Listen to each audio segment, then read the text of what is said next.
But if we take the 10 Commandments and we take Sharia, they're so similar. Yeah.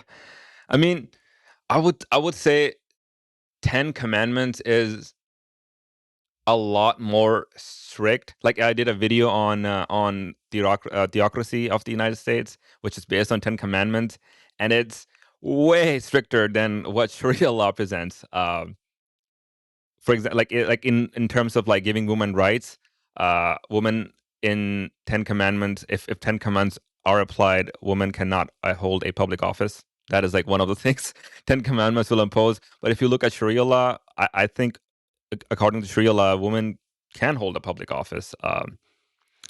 I'll have to research on that, but I think with Sharia law, women can hold a public office. And then the thing about Sharia law is Sharia just means law. There is no universal Sharia law. The Sharia law that Saudi Arabia practices is completely different from what Iran practices. It's completely different from what Afghanistan practices, from what Pakistan practices.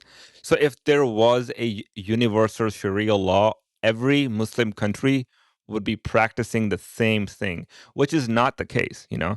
And I don't know why America is too worried about religious laws. Like Texas just banned something that doesn't exist. Like only real laws are laws. Sharia isn't even a real law. It's basically a set of codes and ethics that you apply into your existing law and see if they're aligned with Islam. That is all Sharia law does. Um, and First Amendment protects you from all religious laws, from Christian laws, from Jewish laws, from Sharia law. This whole worry about Islam is going to take over.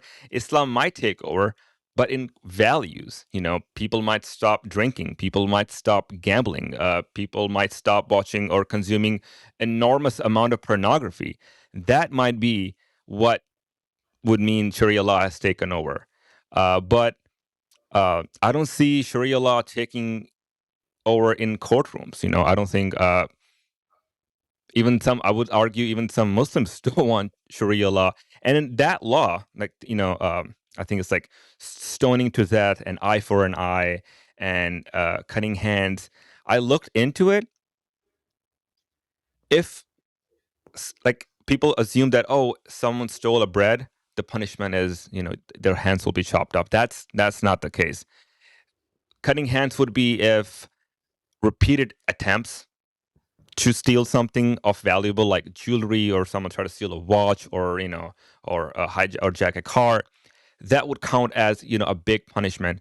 But you know, stealing a bread, that doesn't get your hands chopped off. And I don't think that law is even practiced in a lot of countries anymore. Most of these petty crimes don't even make it to the court, and they get dropped, the charges get dropped off and you get jail time. So I don't think Sharia law will make it to the courtroom necessarily, or into the constitution. It would just be sort of a moral code that resides within the public, outside the legal and the constitutional realm. That's my belief what would happen if Sharia law took over.